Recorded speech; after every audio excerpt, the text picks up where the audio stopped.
Assalamu alaikum students. How are you all? I am your teacher from Global School System. My name is Aliza Javed. Today our subject is Islamiyat from grade 10th. Okay students, open your book page number 52. Grade 10th में जो हिस्सा हदीस हमारा शुरू होता है वो हदीस नंबर 11 से शुरू होते हैं और वो कुछ इस तरह है। अस्सलातु नमाज, इमादु सतून है, दीनी दीन का, नमाज दीन का सतून है। वमिन और जिसने अकामहा कायम किया, फ़क़द तो पस अकामत दीना तो उसने दीन को कायम किया। वमिन और जिसने हदामहा इसे ढा दिया, फ़क़द हदामुद्दीना तो उसने गोया दीन को ढा दिया। नमाज दीन का सतून है, जिसने इसे कायम किया उसने गोया दीन को कायम किया, और जिसने इसे ढा दिया गोया दीन को ढा दिया। तशरीह है, इस हदीस में दीन को एक इमारत से तशबीह दी गई है जिसका सतून नमाज है। जिसने इस सतून को कायम किया इसने दीन की इमारत को कायम रखा, और जिसने इस सतून को गिरा दिया गोया इसने पूरी दीन की इमारत को ढा दिया, यानी कि गिरा दिया। इससे नमाज की अहमियत वाज़िया की गई है। हर नमाज के लिए रोज़ाना 5 मरतबा ईमान के इम्तिहान का मौका आता है। वो किस तरह के 5 मरतबा दिन में अज़ान होती है और हमारे ईमान का इम्तिहान होता है कि कौन कौन इस पर लब्बैक कहता है। मुअज़्ज़िन इसे नमाज और फलाह की तरफ बुलाता है। जिस तरह मुअज़्ज़िन अज़ान में कहता है हय्या अलस सलाह, आओ नमाज की तरफ, फिर पुकारता है हय्या अलस सलाह, आओ नमाज की तरफ, और फिर कहता है हय्या अलल फलाह, आओ फलाह की तरफ। फलाह कहते हैं कामयाबी को।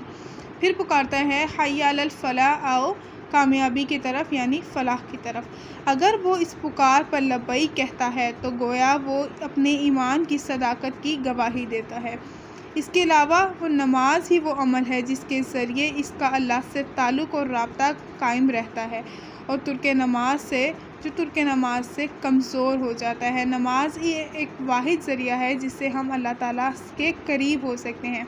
एक हदीस का मफ़हूम है कि जब इंसान नमाज के लिए खड़ा होता है, जब वो अल्लाहु अकबर कहता है, तो इंसान और अल्लाह ताला के दरमियान जितने भी पर्दे हाइल होते हैं वो सब उठा दिए जाते हैं, और हम अल्लाह ताला से नमाज जो है वो अल्लाह ताला से हमें बात करने का एक मौका मिलता है। नमाज में हम दिल खोल कर अल्लाह से अपनी बातें कर सकते हैं, वो बातें जो हम किसी से भी नहीं कर सकते। नमाज हमें दीन में एक ऐसा तोहफ़ा अल्लाह ताला ने दिया है जिसके ज़रिए हम अपने मिराज को पहुंच सकते हैं, जिसके ज़रिए हम अल्लाह ताला के बहुत ज़्यादा करीब हो सकते हैं। इसी तरह हमारी दूसरी हदीस है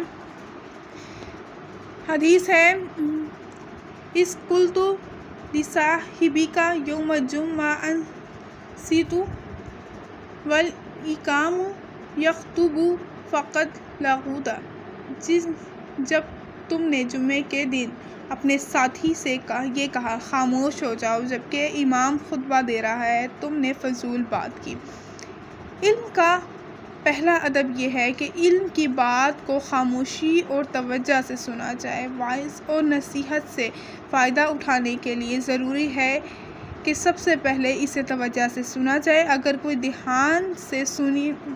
बात ध्यान से सुनी ही ना जाए तो इसे समझना भी नामुमकिन होता है, और फिर इस पर अमल क्यों कर हो सकता है, यानी कि अमल हम किस तरह कर सकते हैं जब हमने उसे अच्छे से सुना ही नहीं।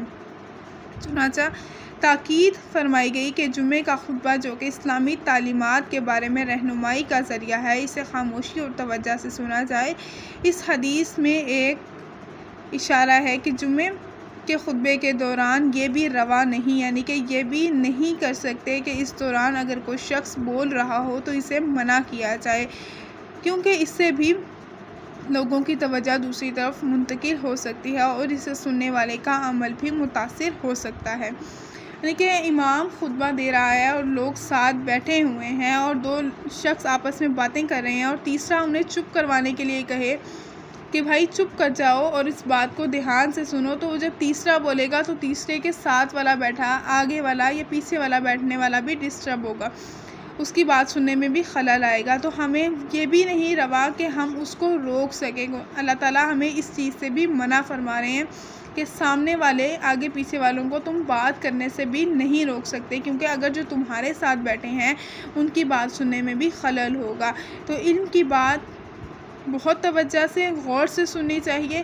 وہی بات کہ علم و حکمت کے موتی ہمیں جہاں سے بھی ملے ہمیں اسے حاصل کر لینے چاہیے، کیونکہ علم ہی ایک ایسا ذریعہ ہے جس کے ذریعے ہم جنت تک پہنچ سکتے ہیں، کیونکہ علم کی کوئی قید نہیں ہے، علم میں عمر کی بھی کوئی قید نہیں ہے، علم میں ہمارے لیے چھوٹے بڑے کہ ہم اپنے سے چھوٹے سے علم حاصل کر رہے ہیں یا ہم اپنے سے بڑے سے علم حاصل کر رہے ہیں، ہم اپنے سے کمتر سے علم حاصل کر رہے ہیں یا ہم اپنے سے بہت بڑے انسان سے علم حاصل کر رہے ہیں، اس میں کسی بھی قسم کی کوئی قید نہیں ہے۔ حضرت علی کا فرمان ہے کہ جس نے مجھے ایک لفظ بھی پڑھا دیا گویا وہ میرا استاد ہے۔